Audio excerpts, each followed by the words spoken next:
Estás escuchando El Punto Crítico Radio.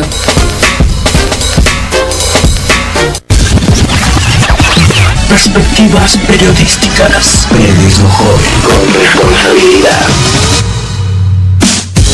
Las perspectivas nacionales e internacionales con objetividad y veracidad. Arturo Suárez. La información fue gota a gota, una situación que no se había visto en el país. Ivonne de la Cruz. Nos toca la tarea de evitar las especulaciones que lamentablemente va a costar trabajo para el pueblo de México aceptar. Rafael Lude. Deja mucho la duda de la situación de cómo se manejan los medios. No se nos permitió a ver cómo estaba la situación. Perspectivas periodísticas a través del Punto Crítico Radio.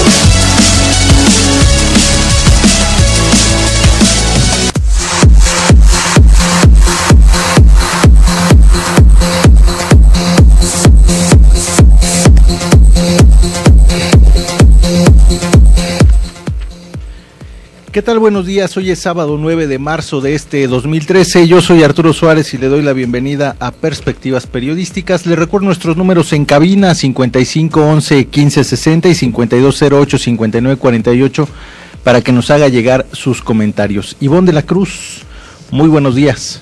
Arturo, muy buenos días. Buenos días a todo el auditorio. Muchas gracias por estar en esta transmisión a través de www.elpuntocritico.com. Le recordamos que vamos a estar analizando, hablando de todo lo que se ha generado durante esta semana, información importante que queremos compartir con todas y todos ustedes. Rafa Lule, muy buenos días. Buenos días, Ivonne, buenos días a todos los que nos están escuchando, y recordarle que estamos en pp1440@gmail.com, y así pues también estamos en Facebook y en Twitter como Perspectivas Periodísticas, y a través también de nuestro portal perspectivasperiodísticas.com y perspectivasperiodísticas.com.mx. Al parecer vamos a regalar un libro, ¿verdad, Arturo? Sí, más adelante le vamos a estar diciendo qué títulos vamos a regalar para este sábado. Lo vamos a hacer a través de las redes sociales, a través de Facebook y a través de Twitter, para que esté usted pendiente. Y también ya está con nosotros nuestro analista, nuestro comentarista Fernando Díaz Naranjo. Muy buenos días. ¿Qué tal, Arturo? ¿Cómo están? A todos ustedes, buenos días. ¿Cuál es el tema que vamos a tocar hoy? Lo que quiero es tocar con ustedes el concepto de nueva alianza y la situación que guarda con el Bester Gordillo. Ah, perfecto, un caso muy interesante. Comenzamos.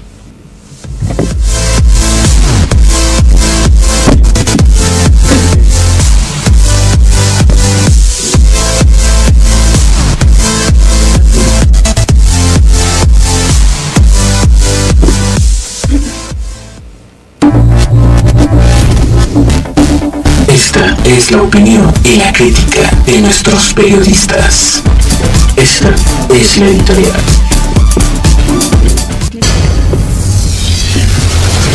Il numero dei voti necessari per una elezione. Queremos que para descanse, que el señor le tenga las cosas.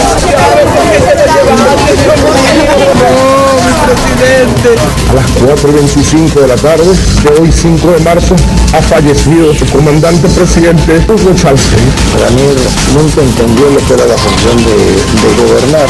Tales irregularidades no pudieron haber sido cometidas sin el conocimiento de quien estuvo al mando del Poder Ejecutivo en el anterior periodo de gobierno.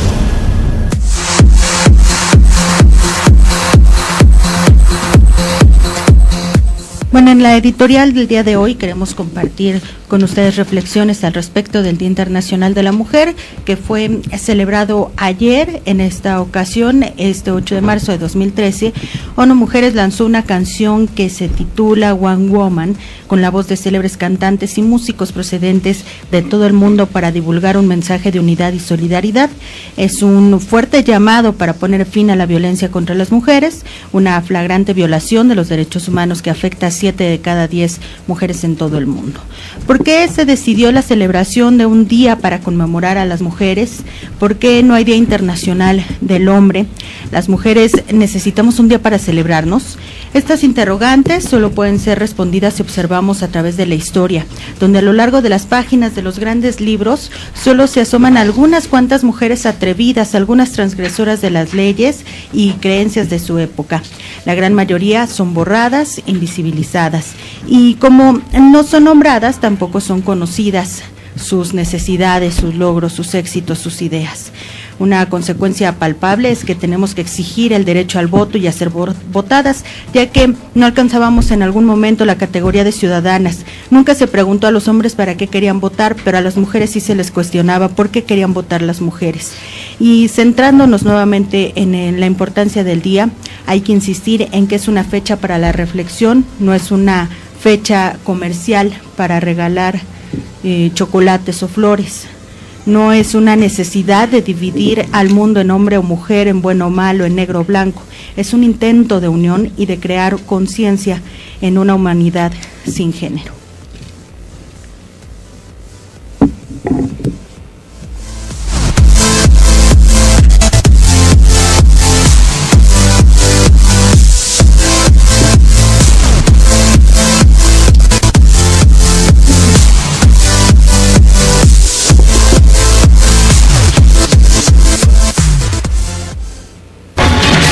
Perspectiva interna, aquí y ahora.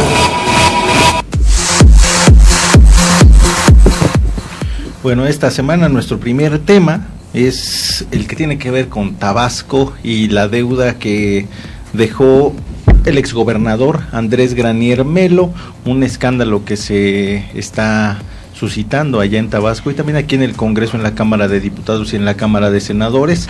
Es un tema muy importante por lo que representa después de que le echaron la mano a la profesora Elvester Gordillo, en donde precisamente también se habla de un desvío de recursos, no aparecen los dineros. Esto es lo que dice el nuevo gobernador del estado, Arturo Núñez, y esto que hemos venido comentando aquí en este espacio, Ivonne de la Cruz, Rafael Lule, sobre la credibilidad que yo mencionaba hace 15 días que comienza a ganar o que ganó el gobierno federal representado por Enrique Peña Nieto. Ahora tendría que dársele pues seguimiento a esta situación, es decir, hay una denuncia ya ante PGR. Murillo Karam también ha mencionado que pues se harán las investigaciones pertinentes. No había dado la cara el gobernador Granier Melo hasta apenas hace un par de días, en que ya apareció el gobernador, el exgobernador, para de alguna manera defenderse. Ivonne de la Cruz, Rafael Lule, ¿no? Un caso que, insisto yo, tendría que ser medido igual que el de la profesora, es decir, no tendría que ser una cuestión política, sino una situación meramente de justicia.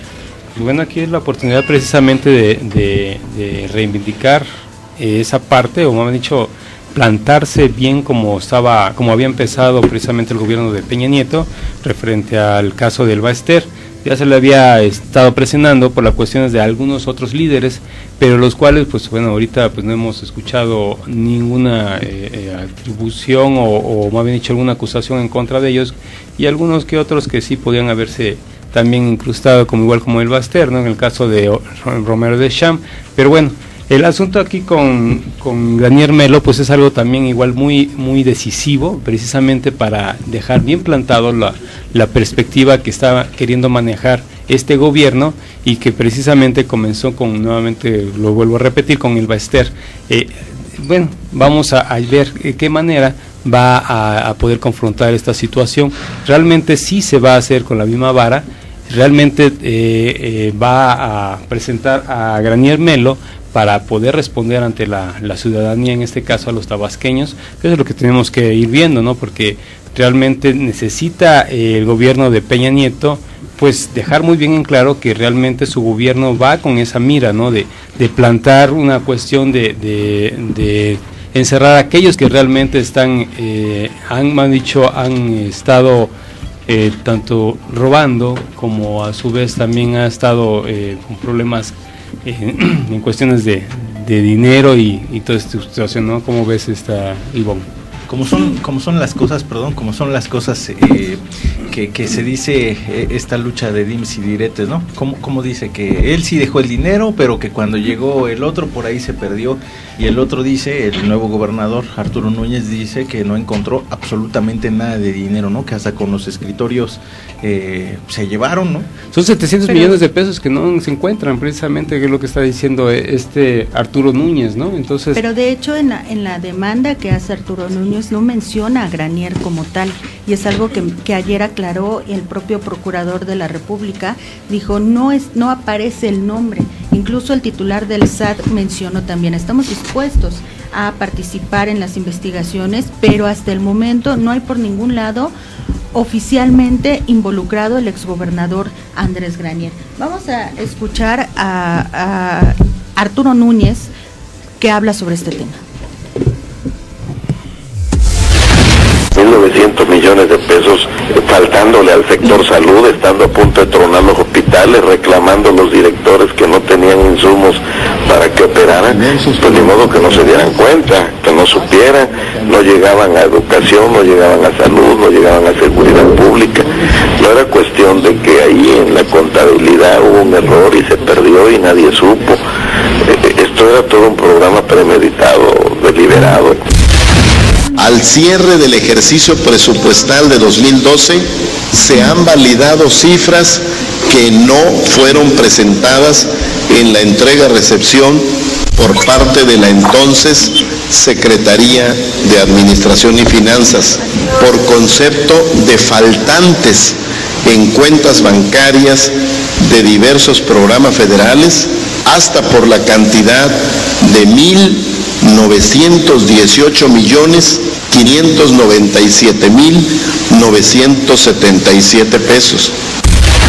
Monto total real de los adeudos de la Administración Pública Estatal es claramente superior hasta ahora a los 17.737 millones de pesos. También nos debe quedar claro a todos que por su magnitud y duración, tales irregularidades no pudieron haber sido cometidas sin el conocimiento de quien estuvo al mando del Poder Ejecutivo en el anterior periodo de gobierno.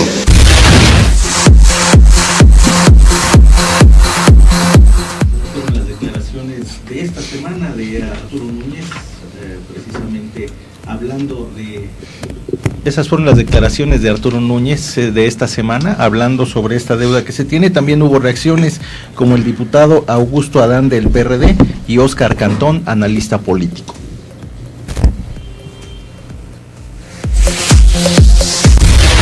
Las propiedades que ha adquirido en Tabasco son más de 700 propiedades que en lo que va del sexenio el gobierno de Andrés Granier en lo personal ha adquirido. Aquí en Villahermosa, Andrés Granier está construyendo una residencia y al lado está construyendo la casa de su hijo. Granier nunca entendió lo que era la función de gobernar, se dedicó a la vida alegre, a la disipación, a solapar las corruptelas de los parientes del hijo. Resulta que el presupuesto de los tabasqueños se ve reflejado en inversiones en Miami, en inversiones en Barcelona, en la Riviera Maya, pero no se refleja en obra pública en Tabasco.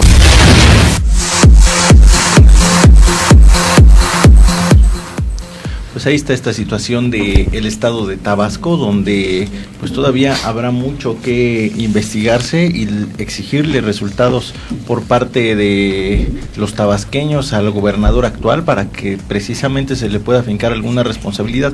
No hablamos de Andrés Granier Melo solamente, sino que encuentren a los que verdaderamente se llevaron los dineros, porque no es el único caso. Hay otros estados que están en una situación parecida, por ejemplo el caso de Michoacán, donde la Auditoría Superior de la Federación también detectó un fraude superior a los 68 millones de pesos. El estado, en este caso Michoacán, está embarcado en un adeudo de 38 mil millones de pesos. Esto representaría el 7.6% del PIB. El expresidente Felipe Calderón en su tiempo pues lo había marcado como un cochinero, ¿no?, en la administración de Godoy. 38,000 millones de pesos es el monto de la deuda pública de Michoacán, 9,000 millones de pesos están perdidos, así como allá en Tabasco, y 2,000 millones de pesos se deben a Banorte, Banobras y otro banco que es Bajío. 15,248 millones de pesos de deuda en el último año de Leonel Godoy y 4,800 millones de pesos perdidos para refinanciar la deuda. Y así, si vamos buscándole, pues está el caso de los estados del norte, está el caso de Michoacán, que ya lo estamos tocando, el caso de Tabasco, el caso de Coahuila, Chiapas, y en fin, la verdad es que esta situación de las deudas públicas que sigue creciendo, no porque se gaste estos recursos ni estos dineros que prestan los bancos para el Estado, sino porque se van a las bolsas, a los bolsillos de muchos funcionarios. Sí, eso pues bueno, tiene una palabra, ¿no? Eso es robo, ¿no?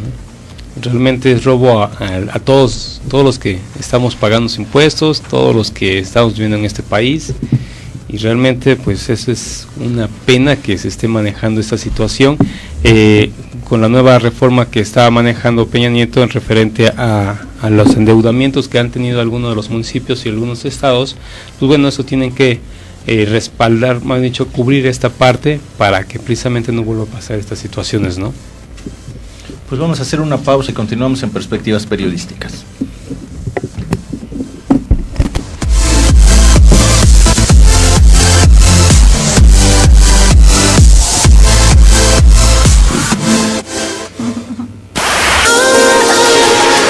Contacto, redes sociales, Facebook y Twitter, Perspectivas Periodísticas.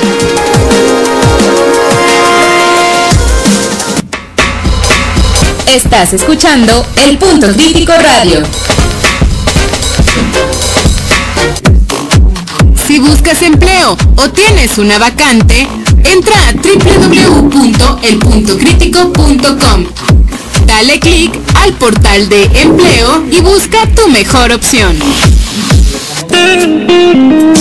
Comunícate a la cabina del Punto Crítico Radio 5208-5948. Escríbenos al correo elpuntocríticoradio@hotmail.es.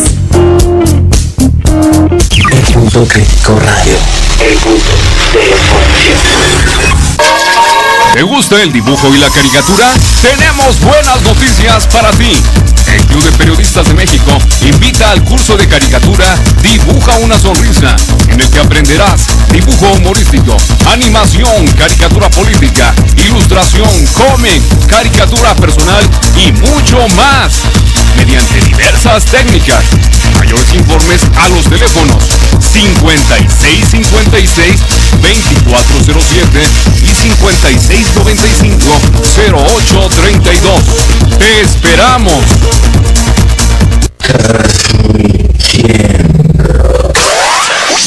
Transmitiendo ideas y contenidos. Liverpool 98, segundo piso, Colonia Juárez, México. Con una potencia de 500 megabytes de memoria RAM. Llegando a tu aparato receptor y a todo el mundo a través de www.elpuntocrítico.com. Tu mejor arma para la toma de decisión.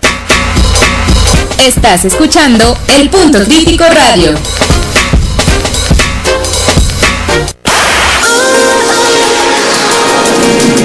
Información útil para el fin de semana. Escuchas Perspectivas Periodísticas. Continuamos.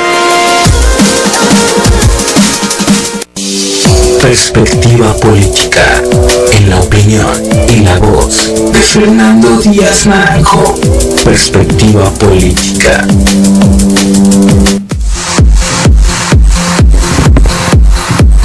¿Qué tal? ¿Qué tal? Muy buenos días.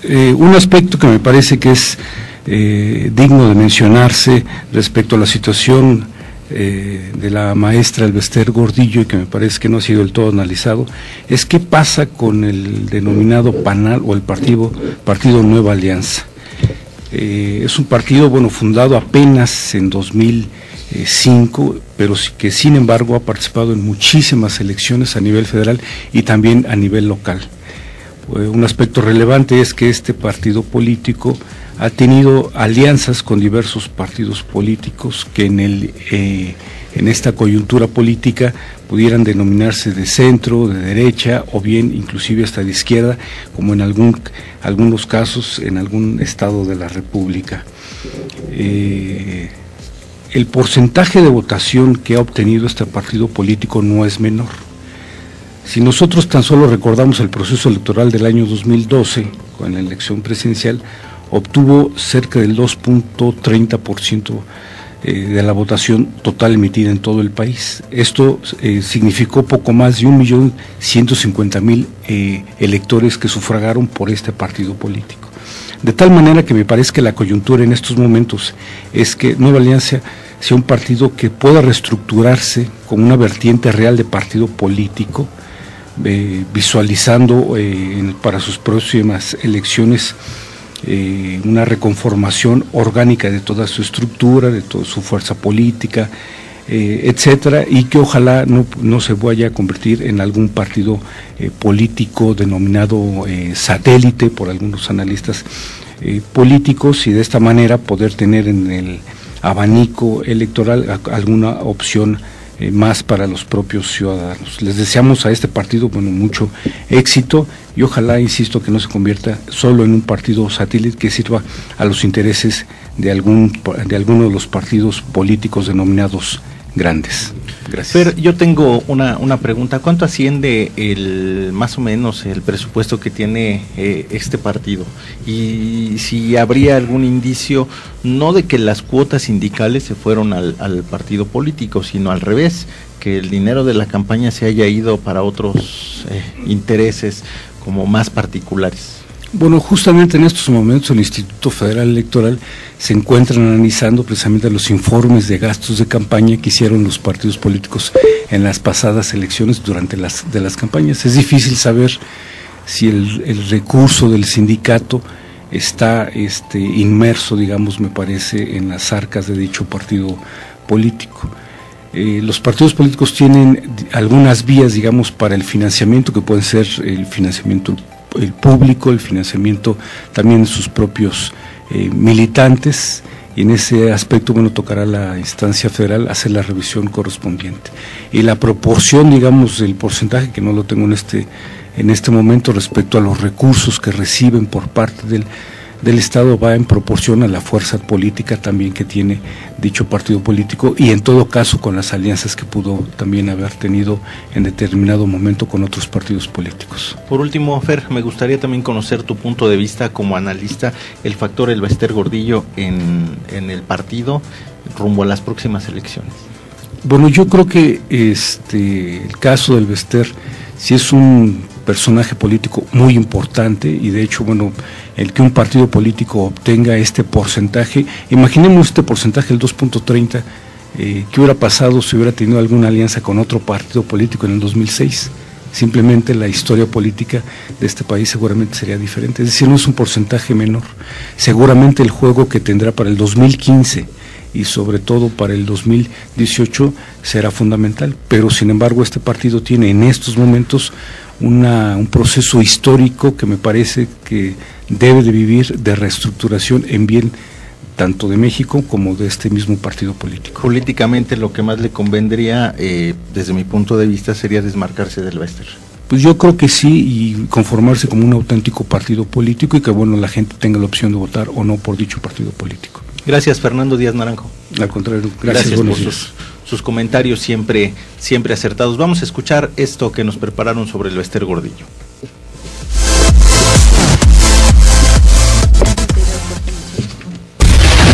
Hace apenas un año, los precios internacionales del petróleo, la guerra contra la delincuencia a la sociedad, no podrá formar parte de la pobreza, sea que en cortísimo tiempo, si en la emergencia epidemiológica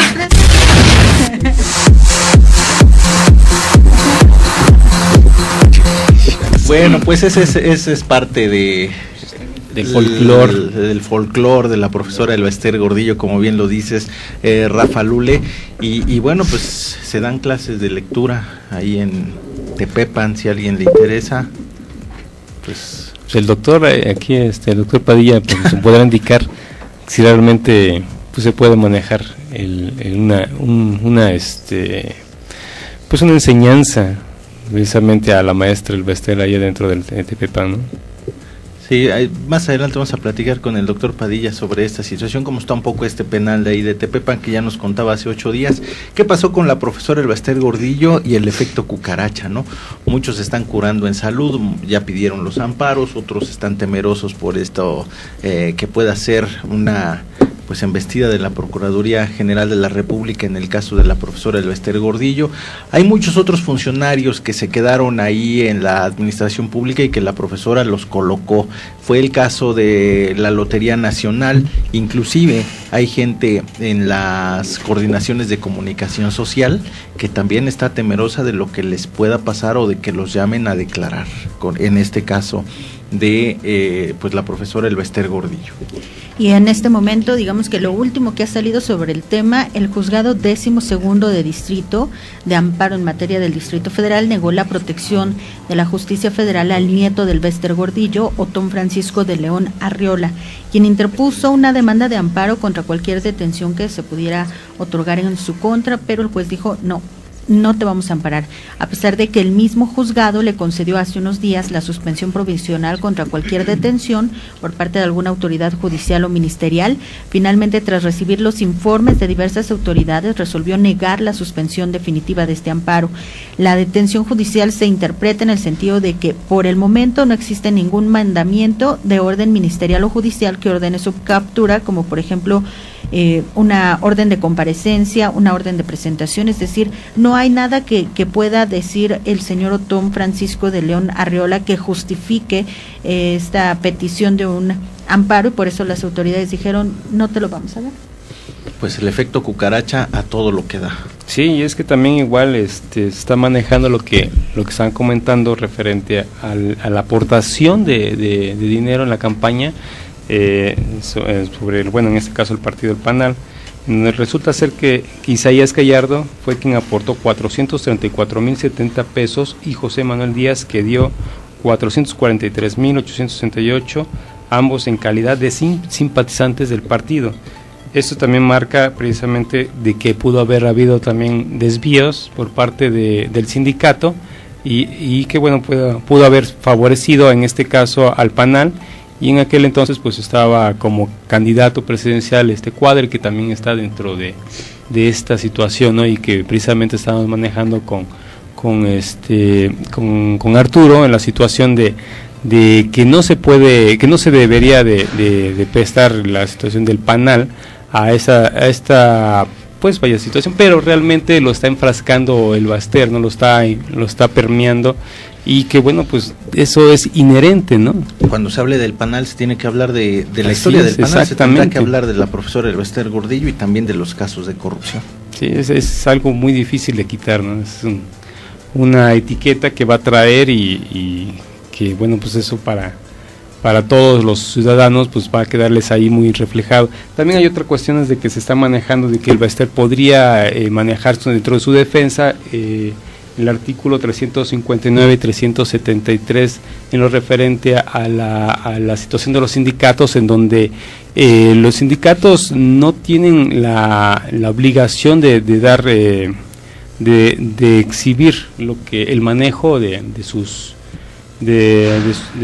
los dineros que están precisamente obteniendo, y que posiblemente es lo que se está pretendiendo, que ahí la defensa del Elba Ester va a poder sustentar, y que a lo mejor nada más quede en la situación de la cuestión fiscal, y esto pueda darle a ella que pueda salir, ¿no? Es una de las cosas que también se va a analizar, ¿no?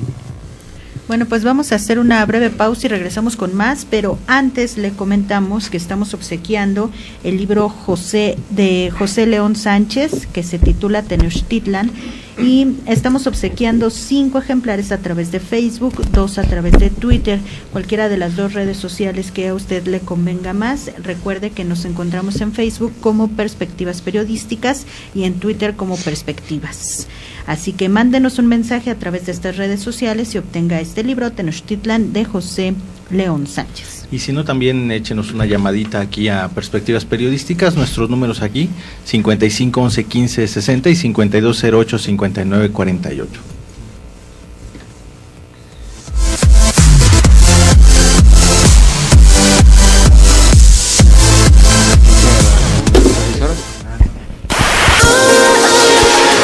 Contacto, redes sociales, Facebook y Twitter, Perspectivas Periodísticas.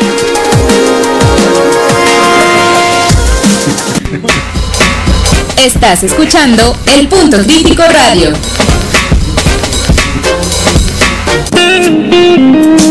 Comunícate a la cabina del Punto Crítico Radio. 5208-5948. Escríbenos al correo elpuntocriticoradio@hotmail.es. El Punto Crítico Radio, el punto de la información. Si buscas empleo o tienes una vacante, entra a www.elpuntocritico.com. Dale clic al portal de empleo y busca tu mejor opción. Hola, somos Óscar Quijano y Silvia González y los invitamos a que nos escuchen en Dinámica del Poder, un espacio de análisis político y sociológico. Siempre con temas de actualidad sobre la realidad de la política mexicana.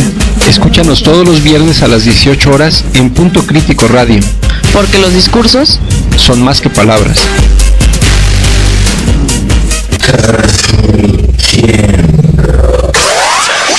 Transmitiendo ideas y contenidos. Liverpool 98, segundo piso, Colonia Juárez, México. Con una potencia de 500 megabytes de memoria RAM. Llegando a tu aparato receptor y a todo el mundo a través de www.elpuntocritico.com. Tu mejor arma para la toma de decisión. Estás escuchando El Punto Crítico Radio.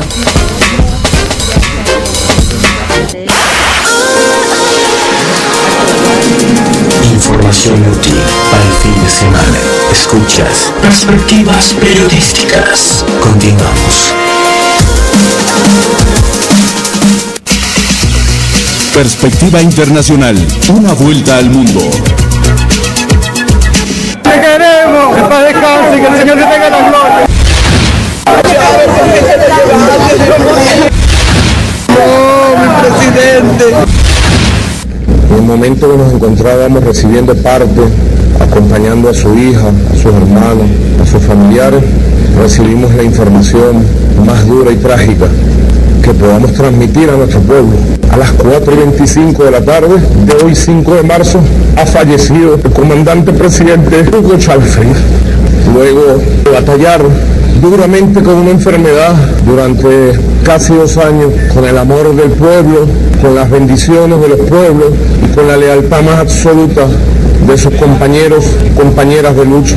A nombre de la familia del comandante Hugo Chávez, del gobierno bolivariano, de la Fuerza Armada Nacional Bolivariana y de toda Venezuela entera, le decimos a nuestro pueblo, vamos a acompañar hasta su última morada a nuestro comandante presidente, en paz.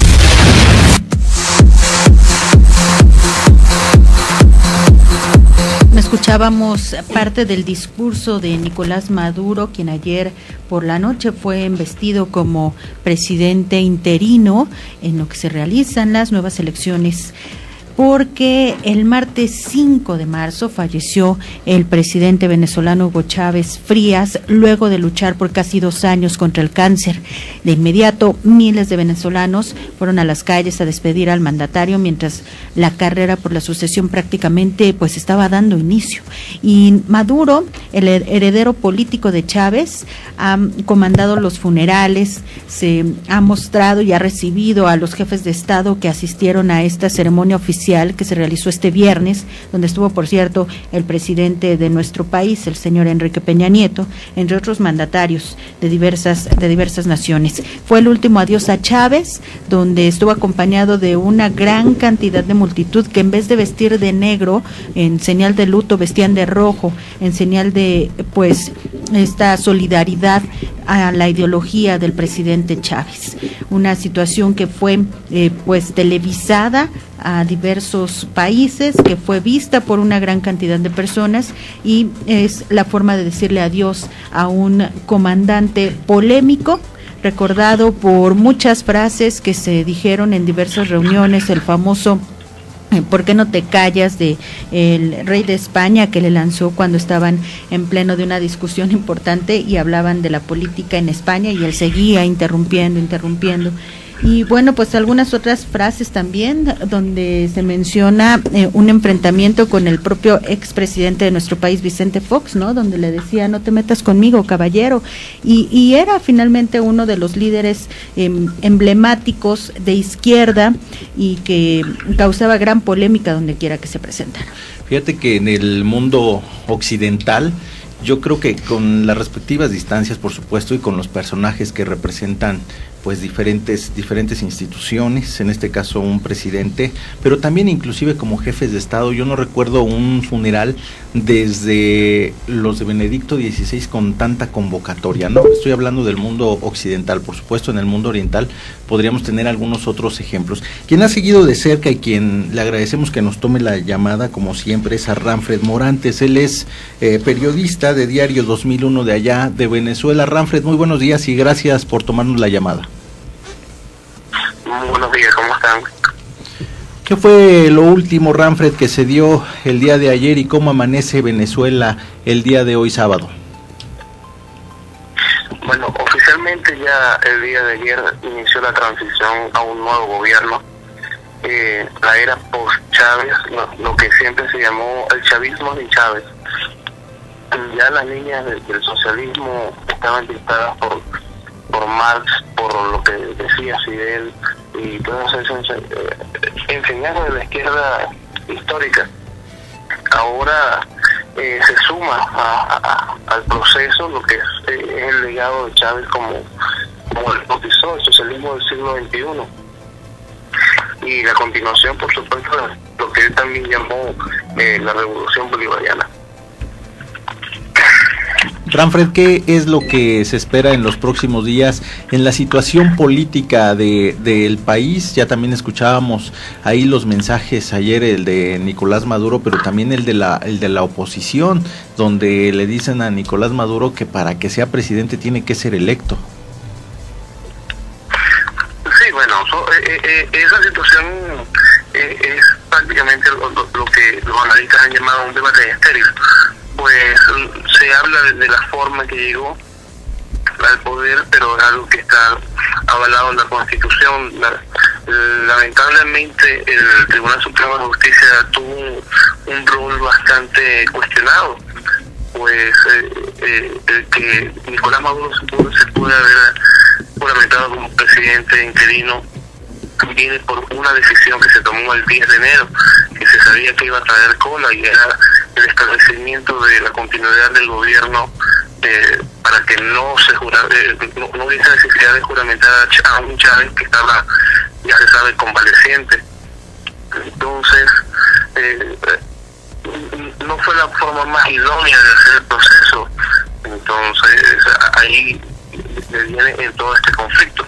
Ahora, que el presidente interino sea ahora Nicolás Maduro realmente no hace la diferencia. Que le tocaba según la opinión de la oposición era Diosdado Cabello, quien también fue un personaje muy allegado a Hugo Chávez en vida, y realmente la situación no iba a cambiar, pero en lo más mínimo.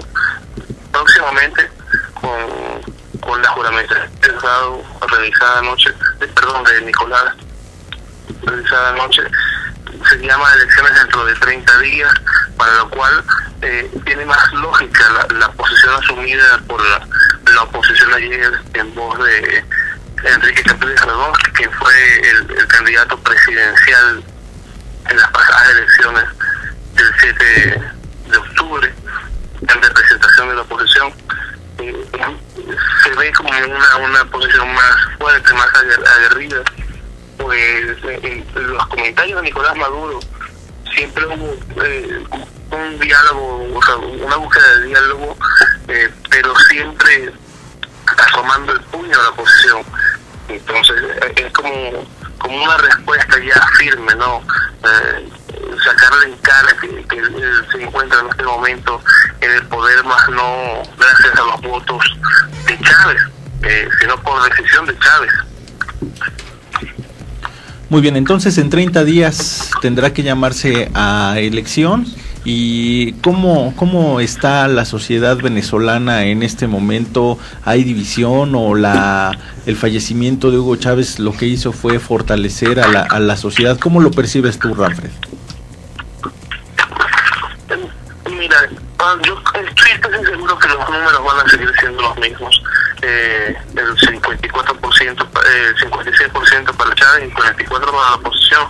Esos son números que se manejan en general. Ya este es un país que en los últimos eventos electorales se ha mostrado muy parcializado, y no veo que haya una mayor convocatoria de parte del chavismo.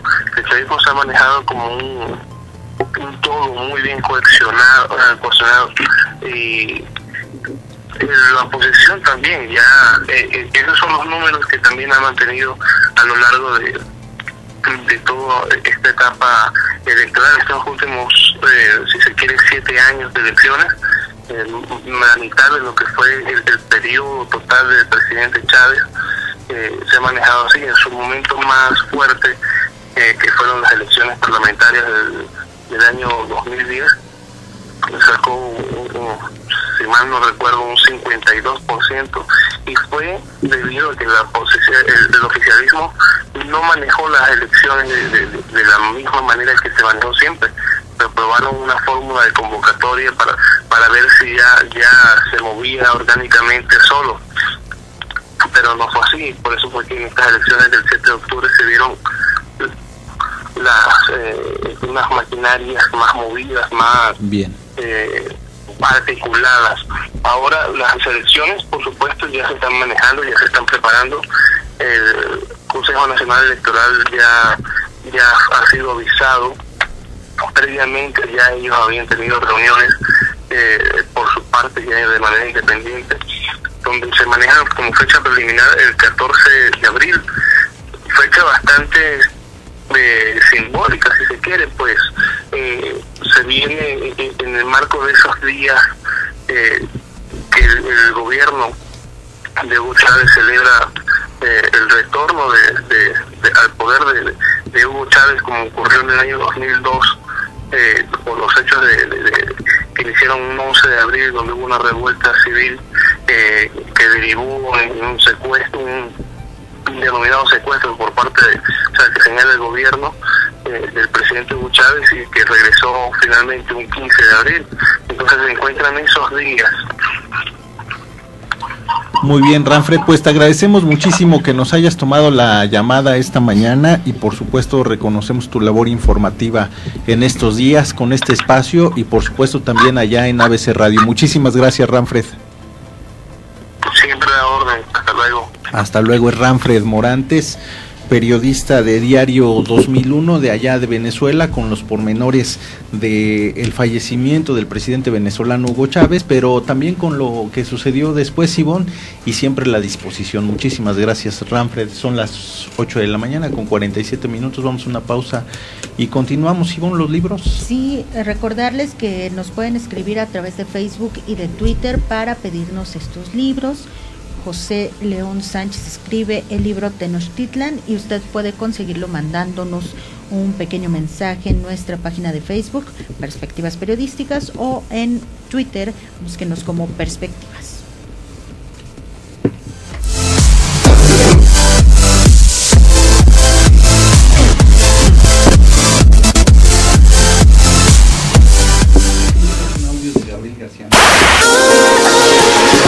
Contacto, redes sociales, Facebook y Twitter, Perspectivas Periodísticas.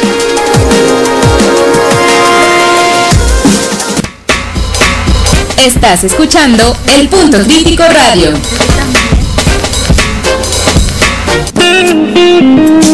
Comunícate a la cabina del Punto Crítico Radio 5208-5948. Escríbenos al correo elpuntocriticoradio@hotmail.es.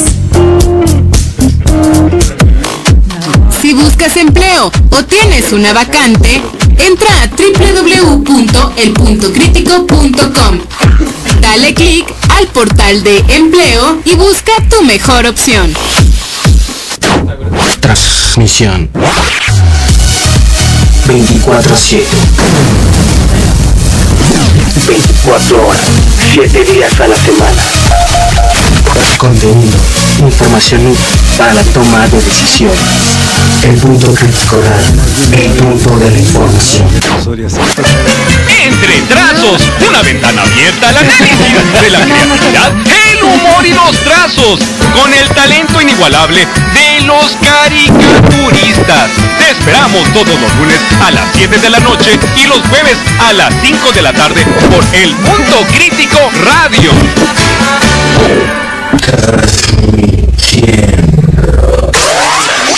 Transmitiendo ideas y contenidos. Liverpool 98, segundo piso, Colonia Juárez, México. Con una potencia de 500 megabytes de memoria RAM. Llegando a tu aparato receptor y a todo el mundo a través de www.elpuntocritico.com. Tu mejor arma para la toma de decisión. Estás escuchando El Punto Crítico Radio.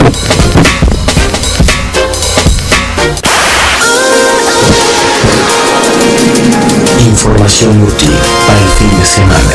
Escuchas Perspectivas Periodísticas. Continuamos.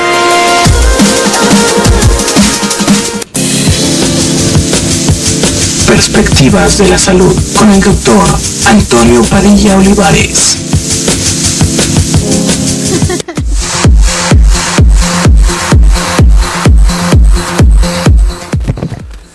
Ya escuchó usted, ya está listo nuestro doctor de cabecera, el doctor Antonio Padilla. Doctor, muy buenos días. Hola, muy buenos días, ¿cómo están todos ustedes? Bien, doctor, ¿y tú qué tal? Bien, afortunadamente, pues disfrutando una mañana que nos hizo recordar, ¿verdad?, a varias personas que festejan su onomástico, y el día de ayer se celebró el Día Internacional de la Mujer. Entonces, tema obligado, definitivamente, en nuestra área médica. Y me gusta mucho lo que Ivonne siempre tiene en su se le llama lugar, ¿no?, de donde estás en Facebook, en el muro, en tu muro, donde lo tienes todo el tiempo, porque pues son situaciones importantes, ¿no? Creo que el último que manejaste fue algo de un artículo, no estoy muy seguro, pero es en relación a los abortos provocados clandestinos. Entonces, si nos damos cuenta, la mujer, pues este año el tema internacional para ellas fue que dice: una promesa es una promesa, momento de pasar a la acción para acabar con la violencia contra las mujeres. Ese es el lema o el tema que se lleva en este año en la ONU, ¿verdad? Ese tema, y yo creo que es tan amplio lo que podíamos platicar en relación a nuestras mujeres en todos los sentidos, que me llama enormemente la atención, porque fíjate que la misma ONU nos estuvo manejando algo que yo ahorita anuncié también en mi muro, ya aprendí, de perspectivas periodísticas, donde puse que íbamos a hablar sobre mortalidad materna. Y la mortalidad materna, la misma ONU la describe como una situación es una enfermedad que se puede complicar y causarte, la mortalidad materna se convierte en una muerte durante el embarazo, parto o puerperio. O sea, es una estancia corta después de que la mujer está, la muerte materna tiene que ver muchísimo, obviamente, se calcula que es embarazo, parto y puerperio. O sea, después de 42 días, todavía lo que ocurra se considera como una muerte materna. La mortalidad materna en ocasiones es una estadística muy importante de los países para definir cómo está tu mortalidad materna, es cómo está tu sistema de salud. Porque no debe de haber muertes por embarazo.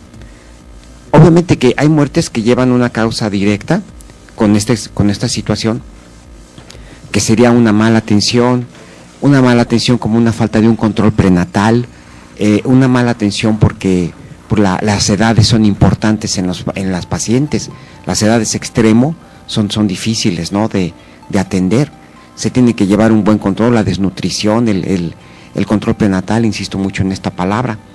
Pero, por ejemplo, es una situación tan fuerte que, como te decía, mide también el problema de la atención médica que tiene un país. Entonces, ¿qué significa? Que estamos envueltos prácticamente todos los que estamos en esta mesa, por decir algo, ¿no? Porque si hay una persona que está embarazada, pues a lo mejor estamos conviviendo con ella, a lo mejor es una hija, es tu esposa, es tu, no sé, quien sea de tu familia, pero todos estamos conviviendo. Pero ¿qué es lo que pasa? Que la estructura que se tiene a nivel de gobierno en ocasiones es aparentemente muy buena, pero mira, te hablan de que, por ejemplo, no nada más son las personas que conviven con las personitas que están embarazadas, sino también es el personal de salud, también es el entorno gubernamental, son nuestras autoridades. Tiene que ver mucho, es un problema complejísimo, y tiene que hablarse, por ejemplo, de las relaciones económicas, sociales, culturales, donde desafortunadamente en desventaja en ocasiones y muchas veces es nuestra mujer, es vulnerable en muchos aspectos. Claro. Y cuando te están manejando una situación así de este tipo, yo te decía que la muerte materna se considera como directa, cuando la causa, obviamente, como su nombre lo dice, tiene que ver con el evento en sí de la atención de la terminación del embarazo, o sea, la atención del parto, o la atención posterior a los 42 días, que es el puerperio fisiológico, que se puede complicar. Pero también habla unas causas indirectas de la muerte materna, como es una patología que la paciente ya tenía. Se llegan a embarazar pese al riesgo de tener un problema cardiovascular.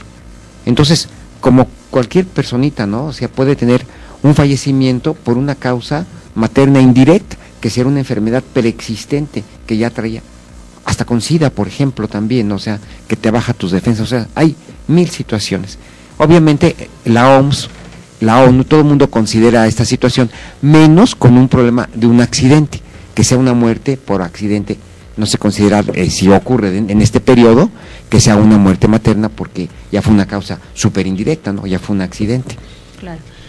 Sí, dime. Perdón, eso que nos menciona me parece importante resaltarlo. Durante el gobierno de Felipe Calderón se mencionó que la atención médica se había extendido a tal grado que podían decir que ya no había una sola persona que no tuviera atención médica, pero aún así pues las muertes maternas continúan en los mismos estándares, y mucho se critica que la gran mayoría de las mujeres que mueren son por causas después de haber ya dado a luz, de tal forma que en realidad algo está fallando ahí, que no hay un seguimiento.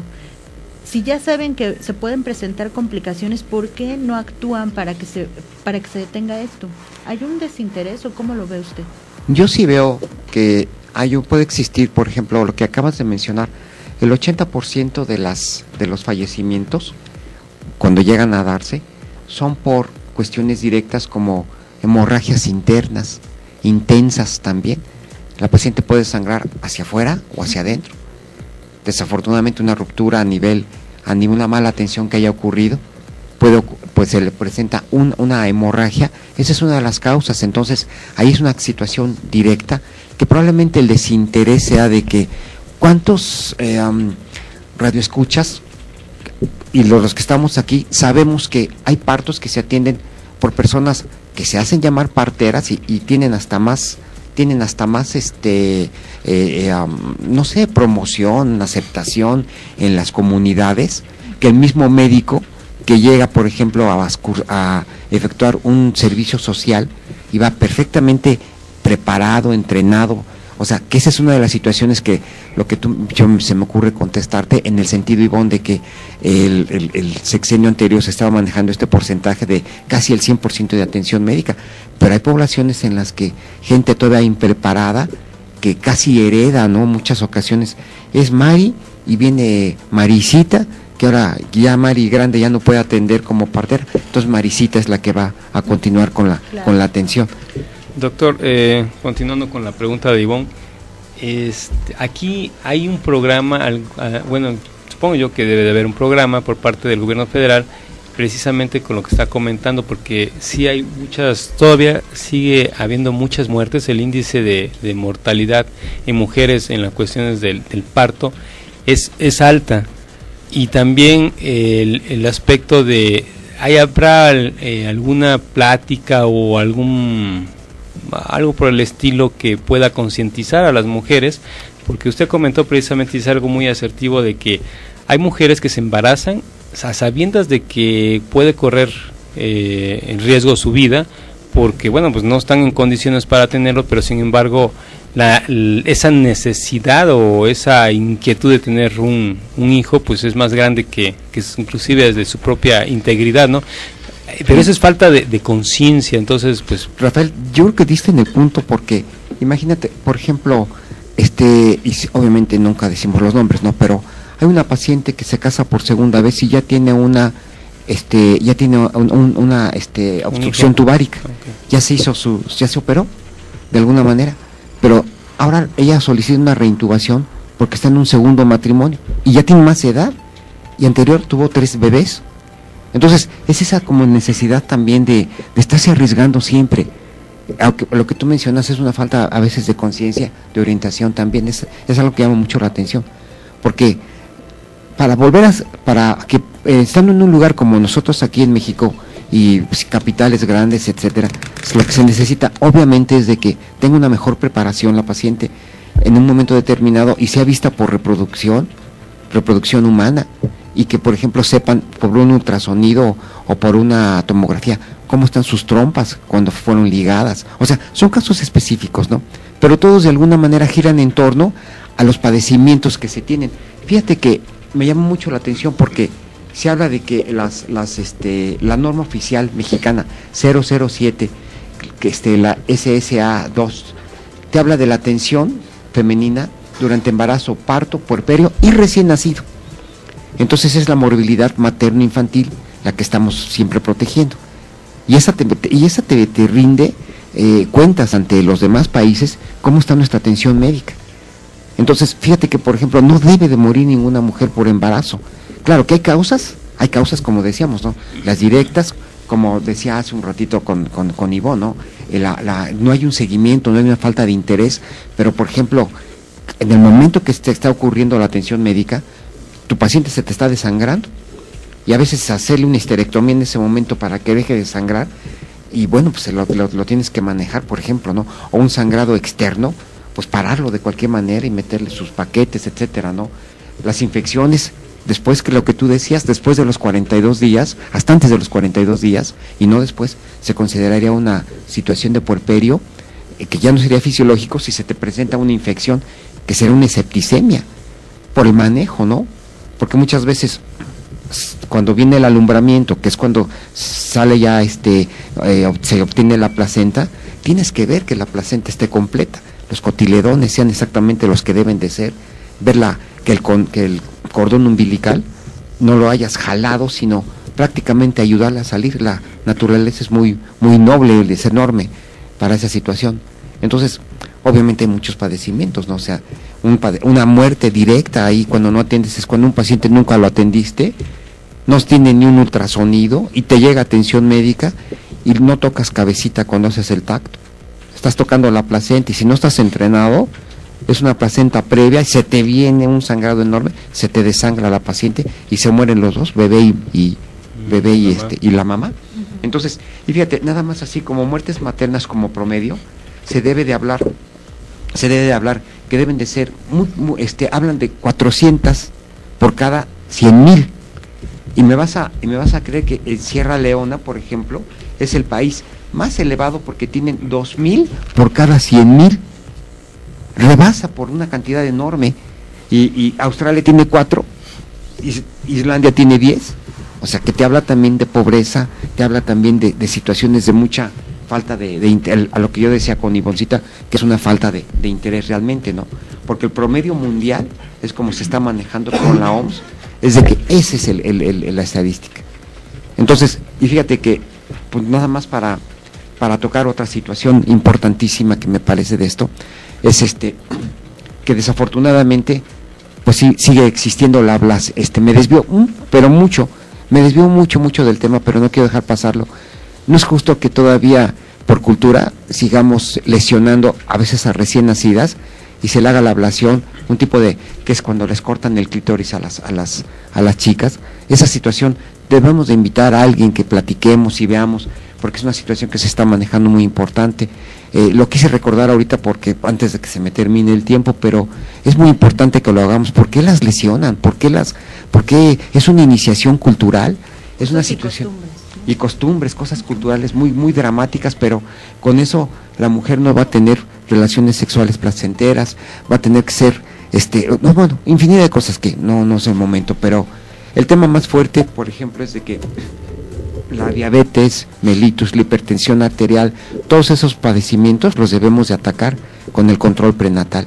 Y poner de ejemplo, en el estado de Veracruz, hay el Hospital General de Tarimoya, me parece, el nombre se llama el doctor Horacio Díaz Cházaro, así se llama el hospital, tiene un programa, precisamente que estábamos hablando de control de embarazos de alto riesgo, y entonces se les considera como, hay unos voluntarios que de alguna manera están ayudando a las pacientes y se unen al grupo médico y tienen un seguimiento hasta a la paciente que sabemos, que ya detectamos que tiene un problema de embarazo de alto riesgo, que pudiera caer una morbimortalidad, se le pone una bata roja y un brazalete rojo, y entonces para que cualquier situación que se vea normal, inmediatamente la van y la atienden.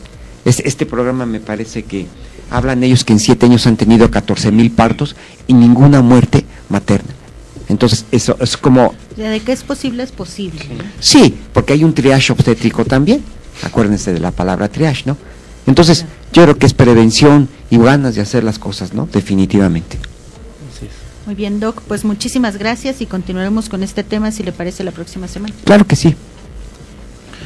Pues antes de despedirnos de esta emisión de Perspectivas Periodísticas, fue el cumpleaños de Gabriel García Márquez esta semana. Es una suerte que tengamos todavía a este gran escritor colombiano y que sigue trabajando Gabriel García Márquez. Enhorabuena, doctor, muchísimas gracias. Que estén muy bien, buenos días. Rafael Lule, muchas gracias. Muchas gracias, Arturo, muchas gracias a todos los que nos han estado escuchando y pues los invitamos a que nos sigan escuchando el siguiente sábado. Ivonne de la Cruz, gracias. Muchísimas gracias a todas las personas que nos estuvieron siguiendo durante esta transmisión. Les recordamos que todavía tenemos libros de José León Sánchez Tenochtitlan en el Facebook de Perspectivas Periodísticas o en el Twitter de Perspectivas. Y a través de nuestras redes sociales les vamos a hacer llegar quiénes fueron los ganadores de estos libros. Por lo pronto los dejamos con este audio de Gabriel García Márquez, de cuando fue el ganador del Premio Nobel de Literatura, y por supuesto de Óscar Chávez con Macondo, ¿no? Un clásico. Pásela bien, recuerde que tenemos una cita dentro de 8 días. Yo soy Arturo Suárez, por lo pronto usted ya tiene su perspectiva.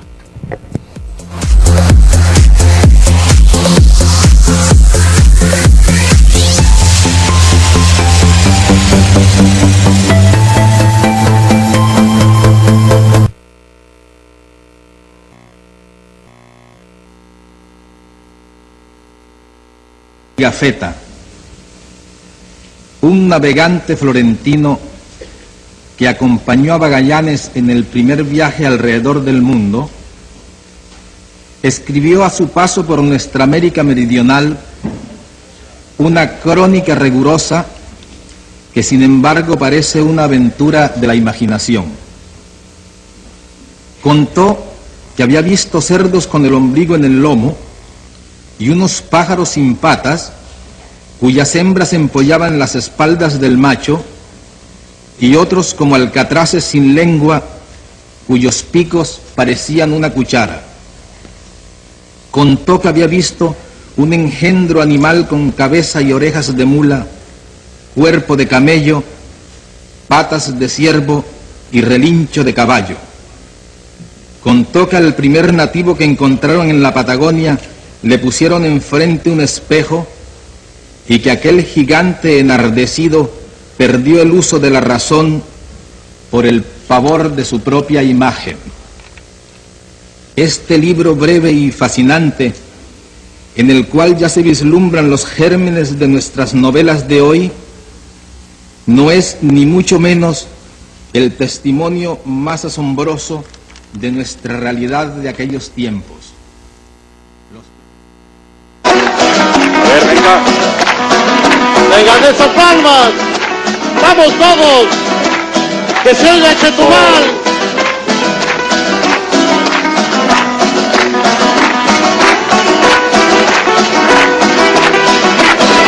Los 100 años de Macondo sueñan en el aire. Los años de Gabriel trompetas lo anuncian. En cadena Macondo sueña don José Arcadio. Y aunque la vida pasa siendo remolino de recuerdo, las tristezas de Aureliano del cuadro, la belleza de Remedios de Olive, las pasiones de Amaranta guitarra, el truco de Melquiades, Úrsula 100 años, Soledad Macondo, Úrsula 100 años, Soledad Macondo, eres epopeya de un pueblo olvidado, forjado en 100 años de amor y su historia. Eres epopeya de un pueblo olvidado, forjado en 100 años de amor esa historia. Me imagino y vuelvo a vivir en mi memoria quemada al sol, mariposas amarillas, Mauricio Babilonia. Mariposas amarillas que vuelan liberadas, mariposas amarillas, Mauricio Babilonia. Mariposas amarillas que vuelan liberadas. Venga, venga, se puede bailar, se puede bailar.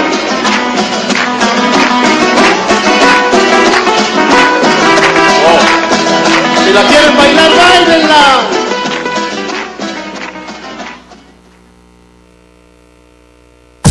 Esto fue Perspectivas Periodísticas. Sintoniza todos los sábados en punto de las 8 de la mañana a través del Punto Crítico Radio. Punto Crítico Radio.